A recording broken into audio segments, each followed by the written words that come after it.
ഇന്ന് ഞാൻ വന്നിരിക്കുന്ന ഒരു കോൾഡ് റൂമിൻ്റെ ഒരു സിസ്റ്റമായിട്ടാണ്. ഇത് കോൾഡ് റൂം എന്ന് പറയുമ്പം ഇതിൻ്റെ വർക്ക് ഒരു പ്രത്യേക ഒരു വർക്കാണ്. അതുകൊണ്ടാണ് ഞാൻ ഇത് വീഡിയോ എടുക്കാൻ കാര്യം. കോൾഡ് റൂം ഓൾമോസ്റ്റ് എല്ലാവർക്കും അറിയാമായിരിക്കും. വാക്ക് ഇൻ ഫ്രീസർ, നമുക്ക് അകത്ത് കയറി ചെന്നിട്ട് നമുക്ക് സാധനം വെക്കാൻ റൂം പോലുള്ള കോൾഡ് റൂമാണ്. അതായത് ഇതുപോലെ റൂമായിരിക്കും, റൂമിനകത്ത് വേറെ ഒരു ഫ്രീസറുണ്ട്, ആ റൂമിനകത്ത് തന്നെ ഒരു റൂം വേറെ ഉണ്ട്. അപ്പം ഇതിൻ്റെ വർക്ക് എന്ന് പറഞ്ഞാൽ അപാര ക്വാളിറ്റി വർക്കാണ്. അതിൻ്റെ ഔട്ട്ലെറ്റും കാര്യങ്ങളെല്ലാം കൊടുത്തിട്ടുണ്ട്. ഇപ്പോൾ ഇതിനകത്തൊരു പ്രത്യേകത എന്ന് പറഞ്ഞു കഴിഞ്ഞാലും ഈ ഒരു ഔട്ട്ഡോറിന് ഫാനില്ല. ഇത് ഫാനില്ലാതെ എങ്ങനെയാണ് വർക്ക് ചെയ്യുന്നത്, അതാണ് നമുക്ക് ഇന്ന് പറയാനുള്ളത്. കംപ്രഷൻ സിസ്റ്റം എന്ന് പറഞ്ഞു കഴിഞ്ഞാൽ നമ്മുടെ ഡിസ്ചാർജ് എന്ന് പറഞ്ഞാൽ ഹൈ പ്രഷർ ഹൈ ടെമ്പറേച്ചർ ആയിരിക്കും. ആ ഹൈ പ്രഷറിനെയും ഹൈ ടെമ്പറേച്ചറിനെയും കുറയ്ക്കാൻ ഉപയോഗിക്കുന്നതാണ് നമ്മുടെ ഫാൻ, കണ്ടൻസർ ഫാൻ. ഈ ഔട്ട്ഡോറിലൊക്കെ ഫാൻ വെച്ചിട്ടാണ് അതിൻ്റെ പ്രഷറും അതിൻ്റെ ഹീറ്റും കുറയ്ക്കുന്നത്. അതിനാണ് ഫാൻ ഉപയോഗിക്കുന്നത്. അപ്പോൾ ഇവിടെ ഉപയോഗിച്ചേക്കെന്ന് പറഞ്ഞു കഴിഞ്ഞാൽ വെള്ളമാണ്, വാട്ടർ ഉപയോഗിച്ചിട്ടാണ് ഇതിൻ്റെ ഈ പ്രഷർ കൺട്രോൾ ചെയ്യുന്നത്. അപ്പോൾ അതിനൊരു പ്രയോജനം എന്ന് പറഞ്ഞു കഴിഞ്ഞാൽ ആ ഏരിയ നമുക്ക് കോൾഡ് റൂമിൻ്റെ മുകളിലൊക്കെ ഈ കംപ്രസർ വെക്കുമ്പോൾ ആ ഏരിയ ഫുള്ള് ഹീറ്റ് ആകാൻ ചാൻസ് ഉണ്ട് ഈ ഫാനിൻ്റെ ഈ ചൂട് കൊണ്ടിട്ട്. അപ്പോൾ ഇതാകുമ്പോൾ അങ്ങനെ ഒരു പ്രോബ്ലം അവിടെ വരുന്നില്ല. ഓൾറെഡി AC ലൈൻ വരുന്നുണ്ട്, ചില്ല് വാട്ടർ ലൈൻ. നമ്മുടെ സാധാരണ ചില്ലറുണ്ടല്ലോ അതിൻ്റെ സപ്ലൈ റിട്ടേൺ ലൈൻ എടുത്തിട്ടാണ് ഇതിൽ കൊടുത്തിരിക്കുന്നത്. ഇവിടെ 2 കംപ്രസേഴ്സാണുള്ളത്, ഒന്ന് മൈനസ് റേഞ്ചിൻ്റെയും ഒന്ന് പ്ലസ് റേഞ്ചിൻ്റെയും. ഇത് അതിൻ്റെ സപ്ലൈ റിട്ടേൺ ലൈനാണ്. ചില്ല് വാട്ടർ, നമ്മുടെ സാധാരണ എയർ കണ്ടീഷൻ്റെ ചില്ല് വാട്ടർ ലൈനാണ്.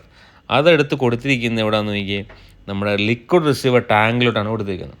അപ്പം ഇതിൻ്റെ ലിക്വിഡ് റിസീവർ ടാങ്കും കണ്ടൻസറും ഒരു സിസ്റ്റമാണ്. മനസ്സിലായില്ലേ നിങ്ങൾക്ക്? ലിക്വിഡ് റിസീവർ ടാങ്കും കണ്ടൻസറും സെയിം സിസ്റ്റമാണ്. മീൻസ് ഈ ലിക്വിഡ് റിസീവർ ടാങ്കിനകത്ത് തന്നെയാണ് ഈ കണ്ടൻസർ വന്നിരിക്കുന്നത്.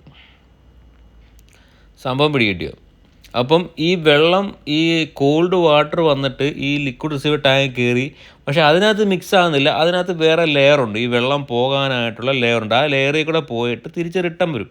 അപ്പോൾ അതിനടുത്തിരിക്കുന്നതുകൊണ്ട് ഈ കണ്ടൻസർ ലൈൻ ഉള്ളത് കൊണ്ട് ആ കണ്ടൻസർ ഹീറ്റ് വന്നിട്ട് റെഡ്യൂസ് ആവും. അത് നല്ല കൂളുള്ള വെള്ളമായിട്ട് പെട്ടെന്ന് അതിൻ്റെ ടെമ്പറേച്ചർ കുറയും, ലിക്വിഡായിട്ട് പെട്ടെന്ന് മാറുകയും ചെയ്യും, എഫിഷ്യൻസിയും കൂടുതൽ കിട്ടും.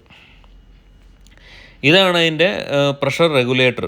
ഇതിൻ്റെ വർക്കിംഗ് എങ്ങനെയാണെന്ന് ചോദിച്ചു കഴിഞ്ഞാൽ, നമ്മളിപ്പോൾ കംപ്രസർ റണ്ണായി കഴിയുമ്പോഴത്തേന് അതിനകത്തിലൊരു ഡിസ്ചാർജ് പ്രഷർ ഉണ്ടല്ലോ, ഹൈ പ്രഷർ. ആ ഹൈ പ്രഷർ നമ്മുടെ ഈ ഡിസ്ചാർജ് വാൽവ് വഴി നേരെ നമ്മുടെ ഈ കാണുന്ന ഈ ബ്ലൂ ലൈൻ കണ്ടോ, അതുവഴി, ഇതാണ് അതിൻ്റെ ഡിസ്ചാർജ് പ്രഷർ. അത് നേരെ ഈ വാൽവിലോട്ടാണ് പോകുന്നത്. ഈ വാൽവ് എന്ത് ചെയ്യും, ഈ പ്രഷർ വന്നു എന്ന് കാണിക്കുമ്പോഴത്തേന് ഇതിനകത്ത് സിഗ്നൽ വരുമ്പോൾ ഓട്ടോമാറ്റിക്കായിട്ട് ഈ വാൽവ് ഓപ്പൺ ആക്കി കൊടുക്കും. വാൽവ് ഓപ്പൺ ആക്കിയിട്ട് ഈ പ്രഷർ അനുസരിച്ച് ഈ ഫാനിൻ്റെ ചില കണ്ടൻസർ കണ്ടിട്ടുണ്ടാകും, പ്രഷർ അനുസരിച്ച് സ്പീഡ് കൂടുകയും കുറയുകയും ചെയ്യും. ഒരുപാട് ഹീറ്റ് ആകുമ്പോൾ കുറച്ച് സ്പീഡ് കൂടും. അത് സെയിം സിസ്റ്റം തന്നെ. വെള്ളം ഒരുപാട് ഹീറ്റ് ആവുകയാണെങ്കിൽ വെള്ളം അതുപോലെ പാസ് ചെയ്യിപ്പിക്കും, വാട്ടർ അതുപോലെ പാസ്സാവും. അത് ഓൾറെഡി പ്രഷർ കുറഞ്ഞ് കഴിയുമ്പോഴത്തേന് ഓട്ടോമാറ്റിക് അതിൻ്റെ പ്രഷർ, അതിൻ്റെ ആ ഒരു വാൽവ് കുറയും. അപ്പോഴത്തേന് നമുക്ക് ആ ഒരു വെള്ളം കൺട്രോൾ ആവും. ഈ വീഡിയോ കാണുന്ന കുറച്ചാർക്കെങ്കിലും ഈ സിസ്റ്റത്തെക്കുറിച്ച് അറിയായിരിക്കും. ഞാൻ പറയുന്നത് അറിയാൻ വയ്യാത്തവർക്ക് വേണ്ടിയാണ്.